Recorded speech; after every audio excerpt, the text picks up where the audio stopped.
안녕하세요. 손가락 복음 선교회 지휘자 강사입니다. 오신 것을 진심으로 환영하며 해피 바이블을 열어가도록 하겠습니다. 오늘 증거드릴 말씀의 제목은요.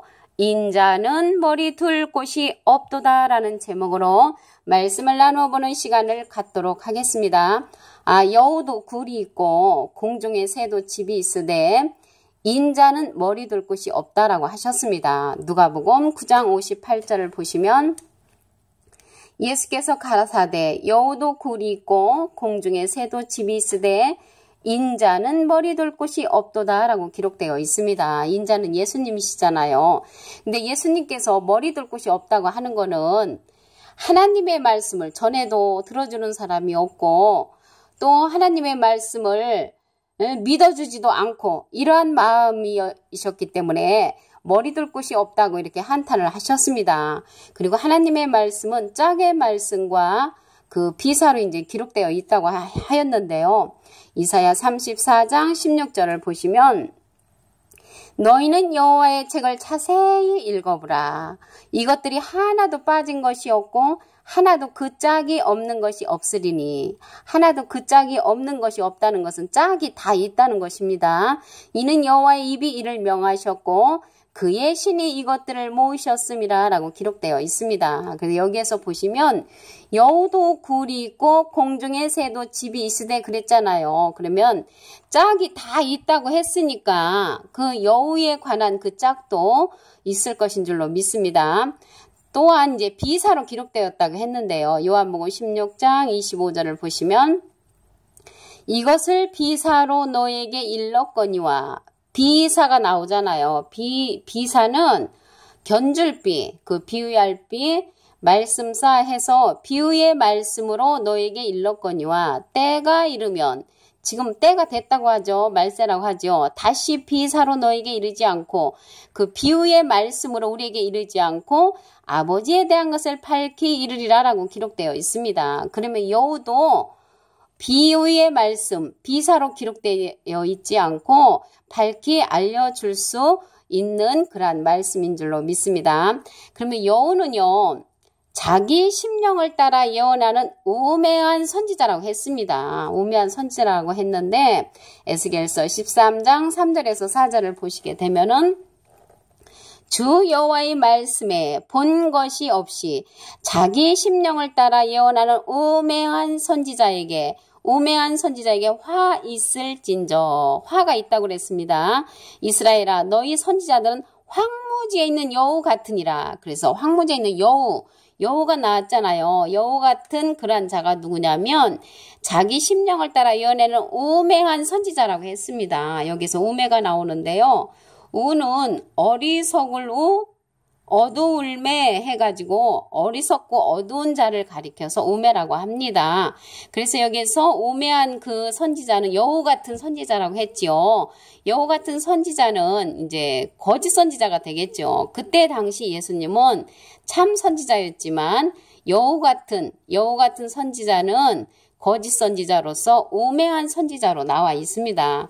그러는데 예수님께서 여우도 굴이 있고 공중에 새도 집이 있으되 인자는 머리 둘 곳이 없다고 이렇게 말씀하신 것은 집이 없어서 그렇게 말씀하신 것이 아니고요. 그 거짓 선지자들은 따르는 자가 많았습니다. 거짓 선지자들은 따르는 자가 많이 있었지만 하나님께서 진짜 참 선지자로 보내신 예수님의 말씀을 따라주는 자가 없었기 때문에 예수님은 머리 둘 곳이 없다고 한탄을 하셨습니다. 마태복음 8장 20절을 보시게 되면은 예수께서 이르시되 여우도 굴이 있고 공중에 새도 거처가 있으되 오직 인자는 머리 둘 곳이 없다 하시더라. 아까 누가복음 9장 58절하고 비슷한 내용이지요. 그리고 공중의 새는 그 하나님의 사자도 있고요. 그 공중의 새가 그 짐승의 사자도 상징할 때도 있습니다.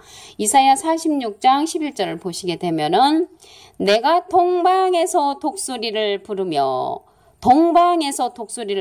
먼 나라에서 나의 모략을 이룰 사람을 부를 것이다 라고 기록되어 있습니다. 그래서 독수리는 새의 종류죠. 새의 종류인데 여기에서 보시니까 나의 모략을 이룰 사람, 그래서 하나님의 모략을 이룰 사람이 독수리라는 것이죠. 그래서 하나님의 모략은 하나님의 계획을 이룰 사람을 독수리로 이렇게 표현됐습니다. 그래서 공중의 새로 표현된 것을 하나님의 사자로도 상징이 되었다는 것을 알 수가 있습니다. 그리고 이제 성경 말씀에 보면요. 공중의 새가 진짜 저 하늘에 나는 공중의 새를 상징할 때도 있고요. 그 공중의 새가 오늘 여기 이사야 46장 11절에는 하나님의 계획을 이룰 그러한 모략을 이룰 그러한 사명자로도 이제 상징이 됐고요. 또 때때로는 이 공중의 새가 짐승의 그러한 사자, 그 짐승의 사명자로도 표현될 때가 있습니다. 그러면 우리 짐승을 표현하는 그 사명자를 하나 보시겠습니다. 누가복음 8장 5절을 보시게 되면은 씨를 뿌리는 자가 그 씨를 뿌리러 나가서 뿌릴새 도로는 길가에 떨어짐에 밟히며 공중의 새들이 먹어버렸고, 여기에서 보시니까 공중의 새들이 먹어버렸다고 했습니다.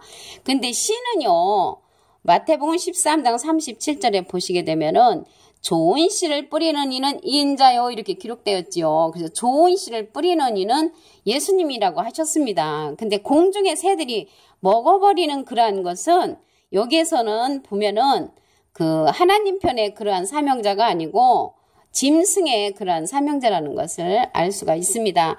호세아 2장 18절을 보시게 되면은 그날에는 내가 저희를 위하여 들짐승과 공중의 새와 땅의 곤충으로 더불어 언약을 세우며, 그러면 언약을 세운다고 했는데요. 여기 공중의 새하고 진짜 언약을 어떻게 세우겠습니까? 언약은 말로 하는 그런 약속이죠.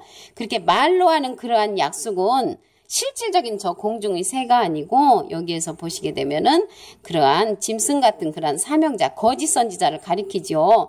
계시록 18장 2절에 보시게 되면은 가증한 새에 모이는 곳이 되었도다라고 했습니다. 큰 성 바벨론을 가리켜서.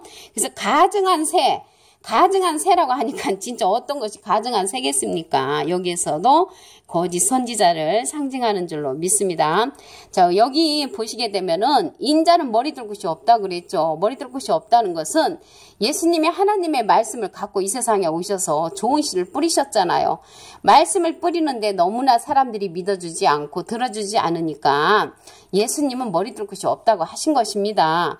누가복음 9장 58절을 보시면 예수께서 가라사대 여우도 굴이 있고 공중의 새도 집이 있으되 인자는 머리 둘 곳이 없도다라고 기록되어 있습니다. 여우도 굴이 있다는 것은 여우가 우매한 선지자라고 그랬죠. 우매한 선지자는 거짓 선지자도 됩니다.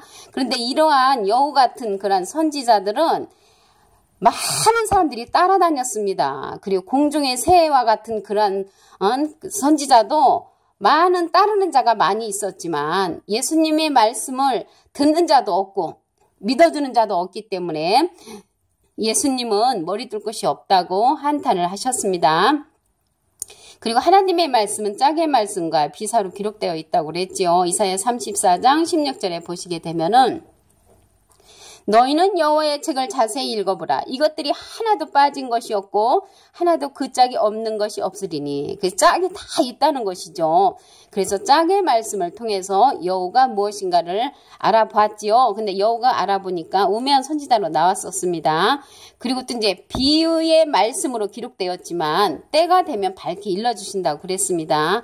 요한복음 16장 25절을 보시게 되면은 이것을 비사로 너에게 일렀거니와 때가 이르면 다시 비사로 너에게 이르지 않고 아버지에 대한 것을 밝히 이르리라. 여기에서 비사가 나오는데요. 비자는 견줄 비, 비유할 비, 그리고 말씀사 해서 견주는 말씀으로 이제 이르지 않고 아버지에 대한 것을 때가 되면은 다 밝히 알려주신다고 그랬습니다. 그래서 여우도 무엇인가 때가 되면은 다 알려주시고 공중의 새도 때가 되었으므로 다 알려주는 그러한 시대가 되었습니다.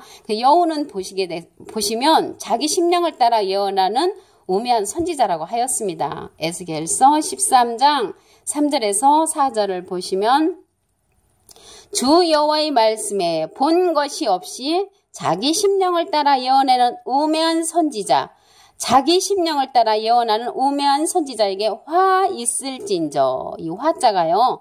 한문 성경으로 보면 복자하고 비슷한데 분명히 화가 있다고 했습니다. 이스라엘아, 너희 선지자들은 황무지에 있는 여우 같으니라. 그래서 여우 같은 선지자는 자기 심령을 따라 예언하는 우매한 선지자입니다. 그래서 우매한 선지자가 이제 거짓 선지자이죠.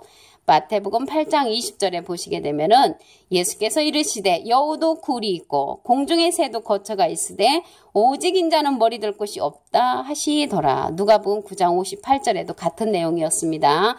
여우도 굴이 있다는 것은 여우 같은 그 거짓 선지자들을 따르는 자가 많이 있었습니다. 공중의 새와 같은 그러한 선지자도 따르는 자가 많이 있었지만 예수님은 따르는 자가 심히 적었습니다. 12제자였지만 그 중에서도 또 한 명은 또 배반을 했지요. 그래서 공중의 새는 그 하나님 편의 그러한 사명자를 뜻할 때도 있고요. 짐승의 사명자, 그러한 자를 뜻할 때도 있습니다. 하나님 편의 그 사명자를 보시면 이사야 46장 11절에 내가 동방에서 독수리를 부르며 먼 날에서 나의 모략을 이룰 사람을 부를 것이라 라고 이렇게 했습니다. 그래서 하나님의 그 모략을 이룰 그러한 사명자를 독수리, 새로 이제 상징을 하였고요. 계시록 8장 13절에도 보시게 되면은 공중에 날아가는 독수리가 큰 소리로 이르되 땅에 거하는 자들에게 화가 있을 것을 그 예언하는 선지자를 가리켜서 날아가는 공중에 날아가는 독수리로 이제 상징을 하였습니다. 그리고 이제 누가복음 8장 5절에 보시게 되면은 이제 공중의 새가 이제 뿌려진 그 씨를 먹어버리는 예가 나오지요. 이러한 자들은 짐승편에 속한 그런 사명자지요. 그리고 이제 스바냐 1장 3절에도 보시게 되면은 공중의 새와 바다의 고기와 거치게 하는 것과 악인들을 아울러 진멸할 것이라 라고 기록되어 있습니다. 그래서 공중의 새가 악인들이라는 것을 스바냐 1장 3절에 기록되어 있습니다. 그래서 오늘 인자는 머리 들 곳이 없도다 라는 그러한 제목으로 하나님의 말씀을 통하여 상고해보는 시간을 가졌습니다. 감사합니다.